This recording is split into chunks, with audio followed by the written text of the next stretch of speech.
안녕하세요. 책 읽는 쭈TV입니다. 오늘 소개할 책은 70세의 정답입니다. 지은이는 와다 히데키, 펴낸 것은 한스 미디어 출판사입니다. 저자는 일본 최고의 노인정신의학 및 임상심리학 전문의로서 30여 년 동안 노인정신의학 분야에 종사하고 있습니다. 1960년 오사카 출생으로 도쿄대학 의학부를 졸업했습니다. 지금은 100세 시대입니다. 이 책은 앞으로 다가올 30년의 노화를 늦추는 법에 대한 설명이 잘 되어 있습니다. 지금부터 책 속으로 들어가 보겠습니다. 60대 2.5%, 80대 30%, 60대에 40명 중 1명 정도였다가 80대에는 3명 중 1명꼴로 앓는 이 병은 과연 무엇일까? 바로 인지장애이다. 다시 말해 이 숫자는 기억을 잃어가는 인구의 비율이다.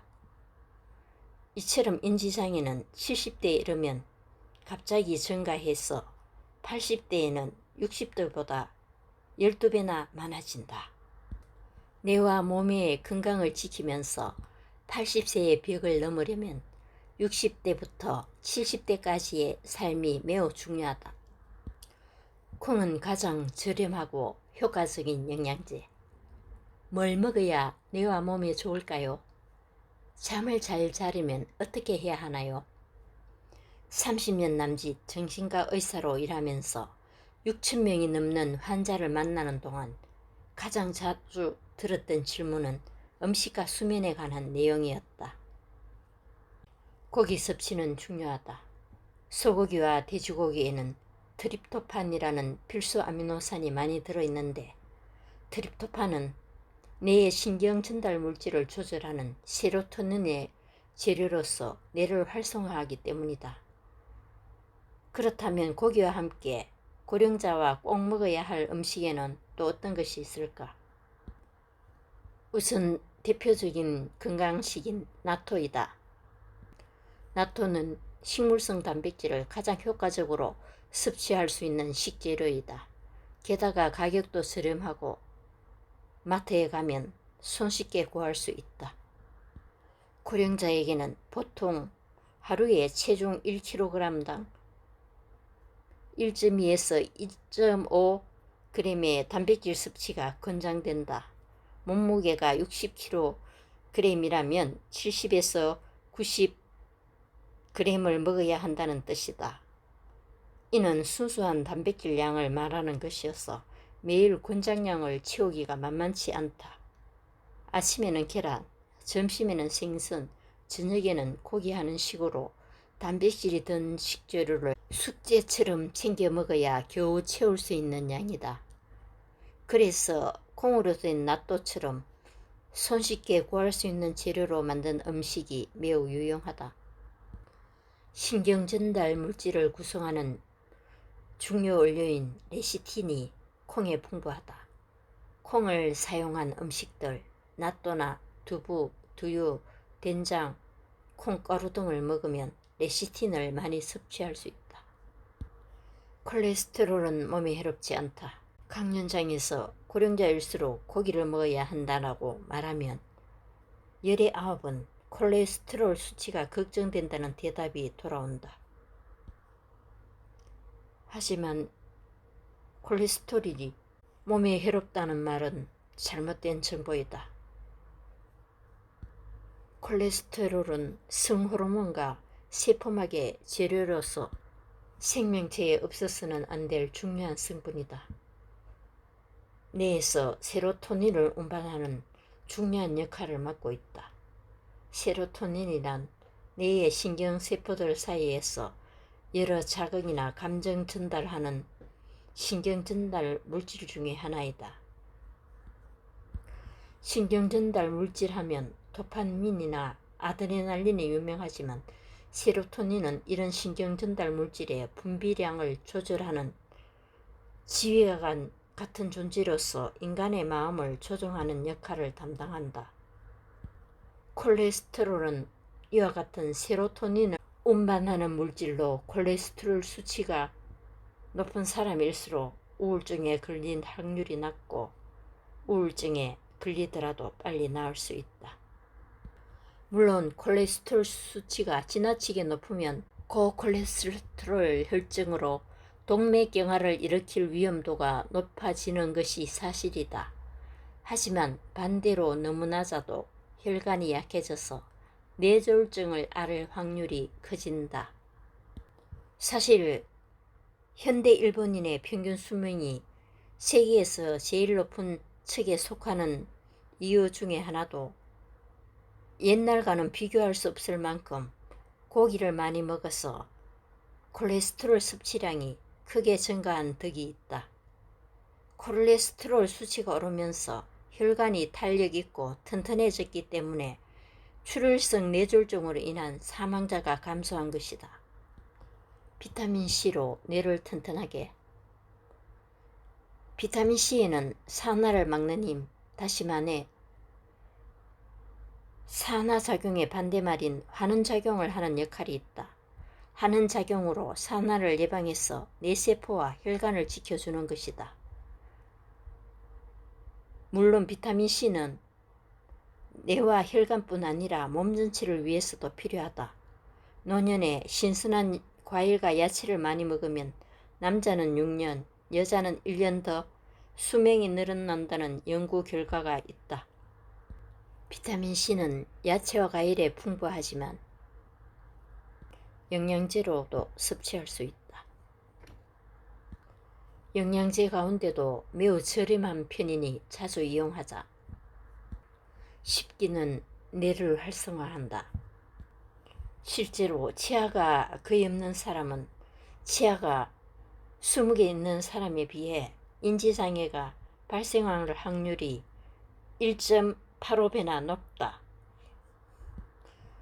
또 알츠하이머 인지장애 환자는 채소 섭취량이 적다고 한다. 이 때문에 건강하게 오래 살고 싶다면 돈이 많이 들더라도 틀니나 임플란트를 활용해서 치아 건강을 지켜야 한다. 불면증을 고치는 법. 첫째는 잠드는데 시간이 오래 걸리는 인면장애, 둘째는 밤중에 쉽게 눈이 떠지는 수면 유지장애, 셋째는 새벽녘에 눈이 떠져서 이후 잠들지 못하는 조기각성이 있다. 이 중 인면장애에 매우 효과적인 처방전이 있다. 바로 단백질을 많이 섭취하는 것이다. 저녁 식사로 두부나 유제품, 낫또, 고기 등 단백질 식품을 섭취하면 도움이 될 것이다. 나이 들수록 외모에 신경 써야 하는 이유. 마음이 행동에 지배를 받는다. 다시 말해 예쁜 옷을 입거나 보톡스로 주름을 펴는 등 외모에 신경을 씀으로써 감정까지도 조절할 수 있다. 따라서 고령자일수록 외모 관리가 중요하다. 지금까지 만나온 여러 환자들을 보더라도 겉모습이 노인에 가까울수록 감정의 노화가 더욱 성큼성큼 진행되어 결국에는 전신기능이 쇠약해지는 경우가 많았다. 반대로 노인임에도 외모에 신경을 쓰는 사람은 대체로 건강했다. 나이 든 여성이라면 화장을 하고 머리를 손질할 뿐 아니라 필러나 보톡스를 맞아서 피부를 젊게 유지해야 한다. 최근에는 가격이 상당히 저렴해졌다. 노쇠를 막는 10가지 동사. 1. 걷다. 2. 씹다. 3. 게으름 피우다. 4. 먹다. 5. 가라앉히다. 6. 말하다. 7. 배우다. 8. 돕다. 9. 낙관하다. 10. 웃다. 이 10가지 동사는 건강을 유지하는 방법으로 유용하다.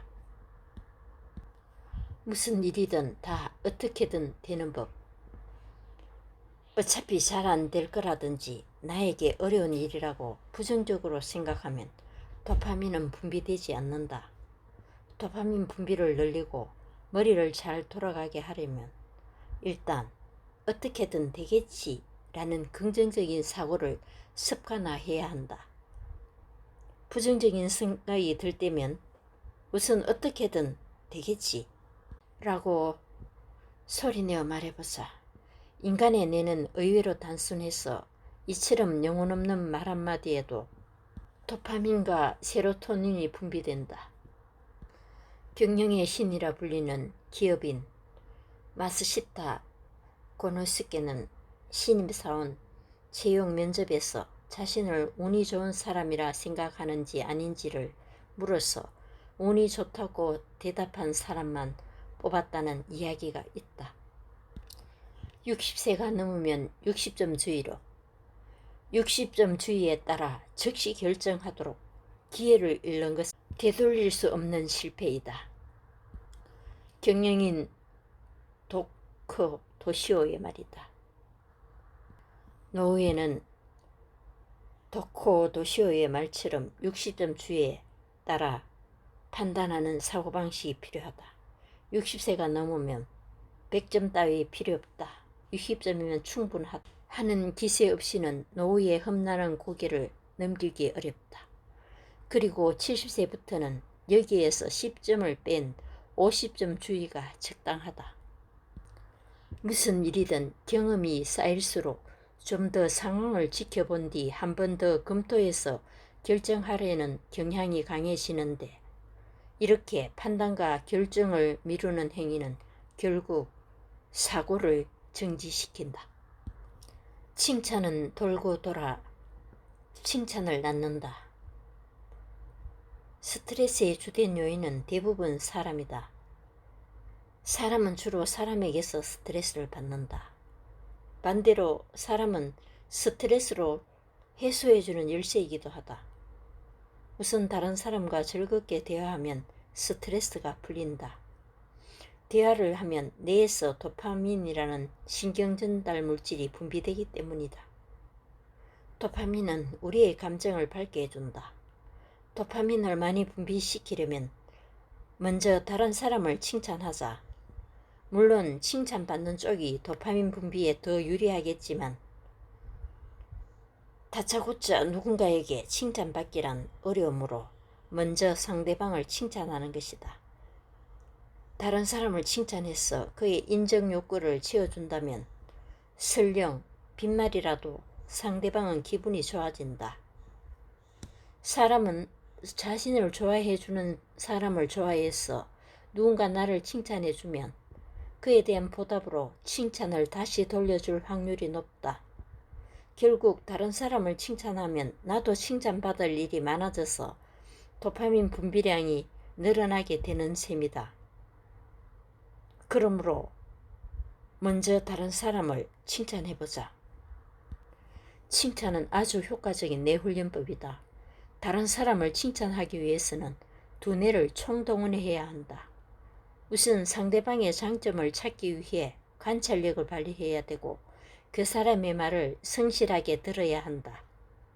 관찰과 경청이 끝나면 어떤 부분을 어떻게 칭찬해야 효과적일지 머리를 굴려야 하고 가장 적당한 언어를 골라서 표현해야 한다. 이러한 일련의 과정들이 모두 수준 높은 사고 작업이어서 뇌를 단련하는 데 효과적인 훈련이 되는 것이다. 자녀와는 적당한 거리를 유지한다. 자식들의 취직이나 결혼에 관해서도 일절 관여하지 말아야 한다.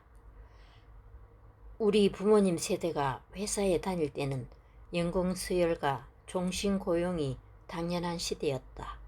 하지만 지금은 회사원의 55%가 대리나 과장 직급에서 3분의 1은 평사원에서 회사 생활을 끝내는 시대이다. 요즘 젊은 사람들이 월급쟁이로 평생 동안 회사에 다니는 것이 부모님 세대에 비해 훨씬 어려운 일이다. 대기업에 들어가도 안정된 생활을 할 수 있을지, 행복해질 수 있을지 전혀 알 수가 없다. 그러므로 자식이 퇴사하고 다른 일을 하겠다면 그대로 받아들여야 한다. 결혼도 마찬가지다. 자식이 부모님의 눈에 도저히 차지 않는 상대를 데려오는 경우에도 두 눈 질끈 감고 반대하지 말아야 한다. 요즘 남성 4명 중 1명이 평생 결혼하지 않는 시대인데다가 한 번 정도의 이혼 경험은 흠도 아닌 세상이다. 결혼하고 싶은 상대가 있으면 그것만으로 다행이다. 고령자라면 안전한 자동차로 바꾸자. 요즘 고령자의 운전이 사회 문제로 떠오르고 있다. 나는 고령자니까 면허증을 반납해야 한다는 단순한 논리에는 찬성하고 싶지 않다. 현실적으로 보면 지방에서 자동차 없이 시장이나 병원 가기가 어려운데 외출 횟수가 줄면 허리와 다리가 약해지고 인지장애가 발병할 위험도 커진다.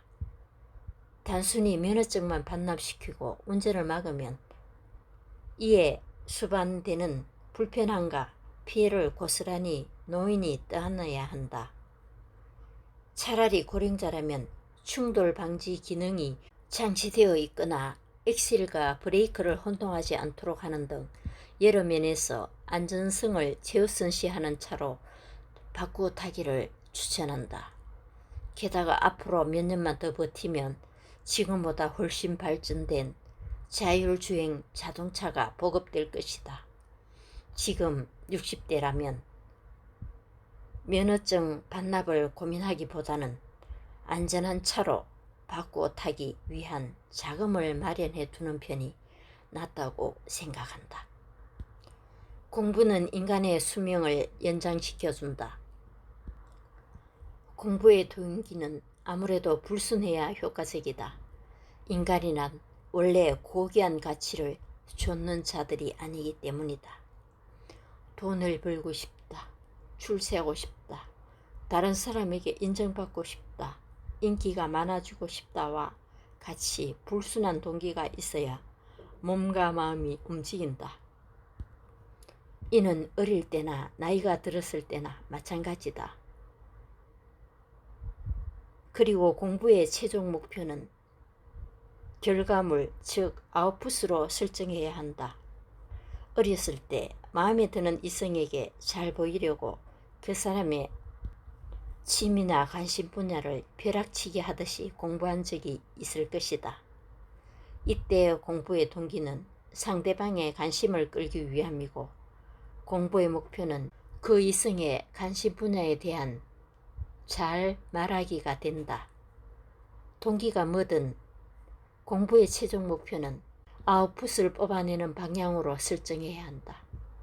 말하기, 가르치기, 글쓰기 등 그 형태가 무엇이든 상관없다. 불순한 동기를 가지고 눈에 보이는 결과물인 아웃풋을 얻고자 계획하면 공부의 의욕도 올라가고 꾸준히 할 힘도 생긴다. 공부는 동기가 불순해야 효과적이다. 70대를 건강하게 보내는 지혜가 가득한 책이었습니다. 감사합니다.